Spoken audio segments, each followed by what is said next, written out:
Hola, quiero invitarte a entrar a mi canal de YouTube. Tú puedes entrar como Pastor Moisés Márquez o Apóstol Moisés Márquez, donde he grabado este último tiempo varios temas que, si los vistes, espero que haya sido de bendición para tu vida, y si aún no, puedes entrar y verlos, esperando que te edifique. Lo he tratado de hacer cortos, entre 5 a 8 minutos, para hacerlo lo más breve posible, porque estos temas son temas largos y he tratado de dividirlo en 2 o 3 videos para que, si no logras escucharlo todo el tema, puedas escucharlo después, más adelante. Esta vez quiero poder abordar un tema que me parece interesante, que lleva por título Las culturas. El libro de Jeremías capítulo 10, verso 3 dice que las costumbres de los pueblos son vanidad. La palabra vanidad viene del latín vanitas, que es cualidad de vano. Vano es vacío, es hueco, es sin sentido. Debemos enfrentarnos a una realidad que está marcada por un principio, que lo invisible influye sobre lo visible y lo espiritual sobre lo natural. Desde la perspectiva bíblica, el cielo gobierna la tierra. Este gobierno se debe establecer a través de la Iglesia.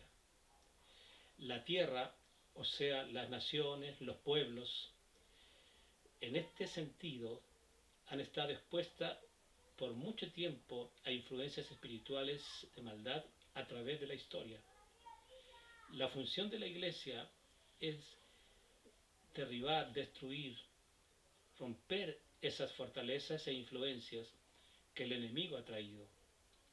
Segunda de Corintios capítulo 10, verso 4 y verso 5 dicen: porque las armas de nuestra milicia no son carnales, sino poderosas en Dios para la destrucción de fortaleza, derribando argumentos y toda altivez que se levanta en contra del conocimiento de Dios, y llevando cautivo todo pensamiento a la obediencia a Cristo.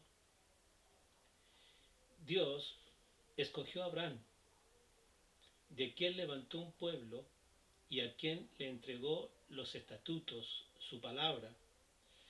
¿Pero para qué? Para que estos estatutos o esta palabra normen su forma de pensar y estilo de vida. Entonces, cuando el pueblo de Israel tomó esta palabra y comenzó a meditar una y otra vez, a profundizar, a inquirir, dice Deuteronomio capítulo 6, verso 7, y se las repetirás a tus hijos, y hablarás de ella estando en tu casa, y andando por el camino, y al acostarte, y cuando te levantes. La palabra comenzó a establecer patrones de pensamiento y un estilo de vida cuando ellos actuaron en obediencia. Dice Proverbios capítulo 23, verso 7, tal es el pensamiento del hombre, así será su proceder. Entonces actuamos de acuerdo a cómo pensamos.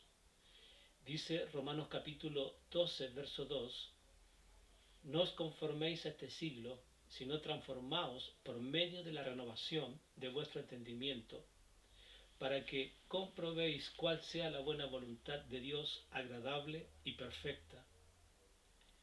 La renovación del entendimiento, la palabra entendimiento es mente. La renovación en el griego es el ajuste de la visión moral y espiritual del pensamiento a la mente de Dios, que tiene como propósito llevar a cabo un efecto transformador sobre la vida. La palabra estableció patrones de pensamiento, o llamémosle fortalezas en la mente, que no son negativas sino por la palabra de Dios. Eso influyó en el estilo de vida y cuando se hizo colectivo o se masificó, se hizo una cultura. Esta cultura es la cultura de reino, porque se establece sobre los principios de Dios, bajo la palabra de Dios. La intención de Dios es que esta cultura fuera una contracultura, no una subcultura. Esta cultura se levanta en medio de una cultura ya establecida, la cultura pagana, que tiene como base ideológica el humanismo, el materialismo, el racionalismo, el naturalismo, el hedonismo, la ideología de género y todos los ismos que hoy día conocemos. Ahora, lo que entendemos por paganismo, en una definición muy simple, es todo lo contrario a Dios. Es toda forma de culto contraria a Dios.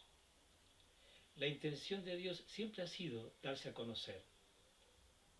Dios se dio a conocer a su pueblo a través de la palabra. Y a través de la palabra es como se establece una cultura. Aquí tenemos un principio, que antes que una cultura fuera, fue un culto. Y antes que un culto fuera, fue un Dios. La cultura apareció a partir de un culto enfocado hacia una deidad. Este es el patrón para todas las culturas. Entonces, cuando hablamos de cultura, estamos hablando de una forma de pensar, de un estilo de vida y de una forma de actuar. Cuando vamos a la historia, a las civilizaciones antiguas, que son las que han marcado sobre todo ideológicamente a las civilizaciones actuales. Estas culturas, o digamos que fueron culturas que influenciaron, como la egipcia, como la babilónica, como la griega, la romana, la greco-romana. Estas culturas se desarrollaron alrededor de un culto a una deidad. Estamos hablando de idolatría. Estas deidades, al ser seres espirituales, estamos hablando de el enemigo, de toda orden jerárquica. Comenzaron a traer pautas de culto, formas de culto y pautas en cuanto al estilo de vida del pueblo que le adoraba. El énfasis de todo es la adoración. Aquí comienza todo. Una definición de adoración es cuando tú adoras, sometes a quien adoras lo que eres, lo que tienes y lo que representas. Satanás sabía esto. Por eso en Mateo 4, verso 9, encontramos el propósito de Satanás. Cuando en la tentación le dice a Jesús, todo esto te daré si postrado me adorares. Porque adorar es rendición. Porque adorar tiene que ver con autoridad. A quien obedeces, o a quien te sometes, le entregas autoridad y poder. Esa fue la forma porque Adán obedeció a Satanás y esa es la forma con que Satanás obtiene la autoridad sobre la tierra.